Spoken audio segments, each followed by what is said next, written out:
Hey guys, I'm back as I promised yesterday with another Christmas themed video. So today I'm gonna talk about plants to give as Christmas gifts. So most of the plants in this video are like beginner friendly, or they can take underwatering, overwatering a bit better than some other plants would. So they're good for your overwatering grandma and your underwatering mom. So we're gonna start with a classic, which is Poinsettia. I have just learned this name, so I'm not some crazy botanist, but basically this is more commonly known as a Christmas plant. I have never seen this many species as I did this year. Basically, you've got a ton of colors. Everybody has this plant for Christmas, at least in my country, and you can just gift it to anybody. It's gonna live for a few months, and then you would just like to throw it away because they usually just die off. There is a way to keep them alive, but it's a lot of work, and I mean, no, they will probably just have it for the blooms that are really nice. I have an orange one here. It's a small one, but it's like cute. Then we have this white one that has like the basic shape of the leaves, that has a little bit like on pinkish. So you see this leaf is like pink, and there is like white with pinkish. And then you have this one that has a little more special leaves, as you can see here, and it has different shapes, but it's more cream white. So these were the first plants that I'm going to talk about. Next, Fittonius. Now, from very classical poinsettias to very, I would say, pretty underrated plants, Fittonias. They have many colors. I only have two of them. And you can get like smaller plants like this. You can get ones like this. They can get pretty bushy. This one is just not the best example, but they don't grow fast at all. Like, at least for me, I had this for like 2 years. It has grown maybe like this, and then I cut it just so I get a little more bushy like this. But these guys, oh my god, they're amazing. Like, this is one of my first plants that I ever had, and it's still alive, meaning it's easy to take care of. So basically with these, I water, like, you can water when the soil totally dries out. Like, this one dries out a lot of times, which shouldn't really happen. But you can see when they're thirsty, they're gonna go like this. Bleh. They're gonna go like down. And when you water them, they're gonna perk back up. I have a video of this. It's proven everything. This one has almost started drying out, and then I watered it, and next day it was just amazing again. So yeah, I don't know what else to say about these. They're just pretty cool. Research the colors because there's many. And yeah, moving on to the next ones. Tradiscantia. And for this one, I actually lowered my camera because this is all this plant. I'm not gonna tilt the pot because I don't want to break any of the stems. But basically, I got this plant for a 10 centimeter cutting, something like this, 2 years ago from my science teacher. I put it in water, it rooted, I put it in soil, I cut it a few times, and this is what I have now, 2 years later. It's so amazing. This species, I mean, there is more Tradiscantias. I kind of want to get the Nanook one. We'll grow a bunch of these small ones out of the pot, and as they get heavier, you can see this one. As they get heavier, they will tilt down, so it is a trailing plant. It is not a climbing plant. It doesn't do aerial roots, but basically you can give it to anybody. I think it's really easy going. I always underwater this because I don't have it in a plastic pot. It's just in this ceramic pot, and this is why I'm super scared to water because I don't want to rot it. But I'm not gonna be repotting it yet. I think it's doing just fine, and I'm gonna leave it. So yeah, amazing. Tradiscantia. I'm gonna say this every time, but moving on to the next one. Monsteras, and I'm actually grouping this as a Monsteras because both the Monstera Deliciosa and this is Monstera Adansonii are just amazing plants. I'm gonna be putting a video over this with Monstera Deliciosa. It's a big plant, and I think everybody that likes plants will probably want a Monstera Deliciosa at some point, but it is a big plant. Especially if you're giving it to somebody that's like older. There was a ton of monsteras everywhere, in 80s, so they probably, I don't know, they probably don't really like them too much because they're just too common for them. So maybe get an Adansonii. Now, I haven't had a single problem with this Adansonia. Look, it has gorgeous leaves, just like this. It has holes. The amount of holes kind of vary through the plant, but it's amazing. This one has 4 growth points. As you can see, it makes these vines, and they, oh my god, they can climb. They can climb, and actually my goal for the next year is to actually let it climb up my wall and get it to mature a little bit.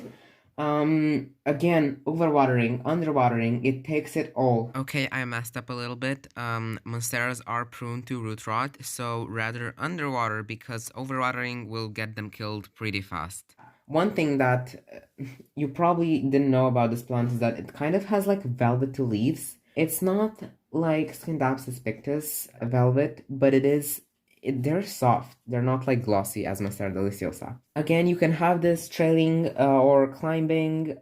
You can just cut it and keep it as a bush, and you can just propagate it. It's really easy. You just cut it and you put the aerials in water and you grow another plant. About my Deliciosa, I've had it for 4 months. It hasn't grown a single leaf since, but it's just a nice thing to look at because big leaves, come on, it's just something special. That's it for the Monsteras. Now, moving on to the next.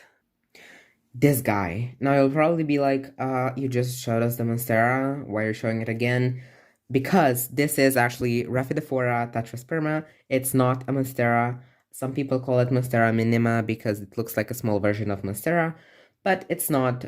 Basically, I've got 2 of these. I think one of them is tissue cultured and one of them is not. I don't think I have many photos of the tissue cultured one, but basically you get leaves with only like 3 fenestrations, and this one I think is from cuttings only.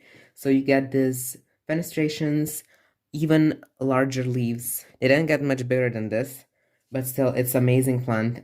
It's amazing when you see it like going on the wall, like trailing on somebody's wall. It's just amazing. I got this cutting rooted already, and now I'm just kind of waiting for this to grow out. It was a top cutting, so I think it should survive nicely. So I just wanted to put here because if you want Monstera Deliciosa, but you want something smaller, pick this. Oh my god, it's nice. This next one, I actually do have to bring it down for you because it is trailing up there. So let me just grab it. This is Skindopsispictus Argerius. It's amazing. It is velvety. It's just beautiful texture. It has this beautiful silver variegation, and it can shingle. This is basically what I'm trying to do with putting it on this flank.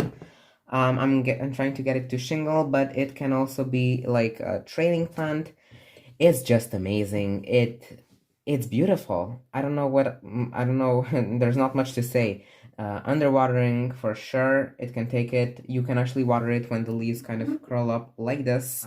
I water it before they do that, but again, beautiful for underwatering people. You can get leaves anywhere from this small to like this big. There are more species like Silvery Anne and Argerius exotica, which is bigger. But yeah, this one doesn't grow much bigger leaves than this. And now, Epipremnum Orium, or the Golden Pothos, and Epipremnum Orium Marble Queen, or the Marble Queen Pothos. Now I'm going to start off with this one because we all know it. We all know it from this channel. I post it a lot because I think it's beautiful. It has this very white variegation, and usually it's more like yellow. I don't even have that much yellow, but usually it looks more like this. But mine looks very, very white, and a beautiful thing about this is you can get leaves this big with fenestrations. Amazing. So now I'm just gonna try to grow it up a pole. I have a few cuttings around here, and I do have this one vine going down here. Now it's a very fast growing plant. I got this as a maybe like 3-leaf cutting this big from my grandma 2 years ago. I've grown it into this, and I have made many props that I don't even have here. Propagations. So yeah, it's amazing plant. Trailing, climbing, overwatering, underwatering, all of this thing. Now, Marble Queen. I cannot talk from experience when I talk about this plant because I only got it like a few weeks ago from a trade. I gave it this little trellis that I'm gonna make a video about because it's DIY and it's super easy to make.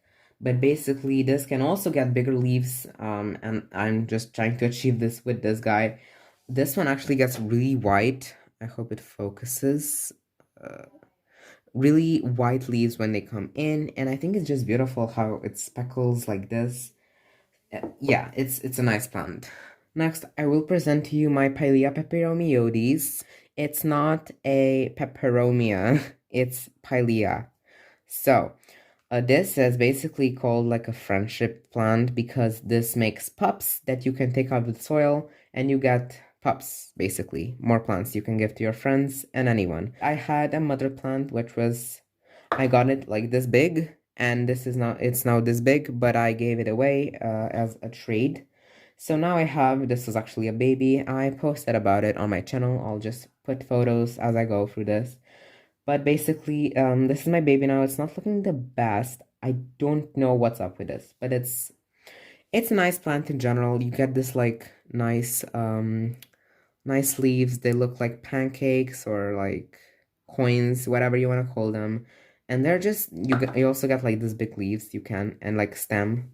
There are gonna be photos again. Underwatering for sure. Overwatering, I don't know how it responds.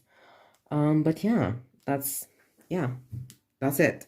I am moving on to one of my favorite genuses of plants, and it is Syngoniums. Now, I have here Syngonium Neon Robusta, or the Syngonium Pink. I've got just this normal green one, or Syngonium Podophyllum.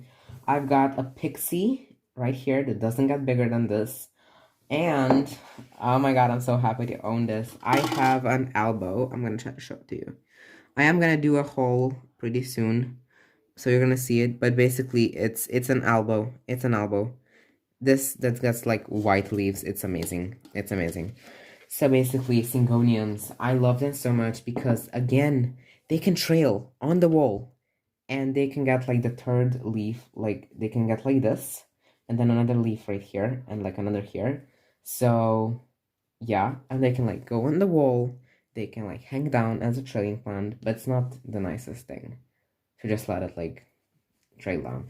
Whatever. You can keep them as bushes like this, or let it grow as a vine. I'm actually doing with this one. This one I got as a cutting. This is a cutting. This is a cutting. This one I got as a full plant. These are amazing. Overwatering and underwatering. They take it both amazingly.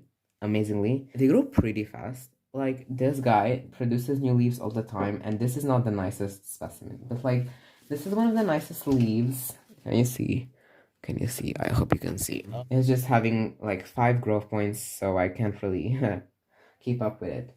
But these are just amazing for their looks and for their abilities to just grow in every condition. You have so many options. I do have a wishlist one, which is Syngonium Red Spot Tricolor, but it's very expensive. Okay, that would be it for the part 1. Part 2 is already out, so you can go watch it right now.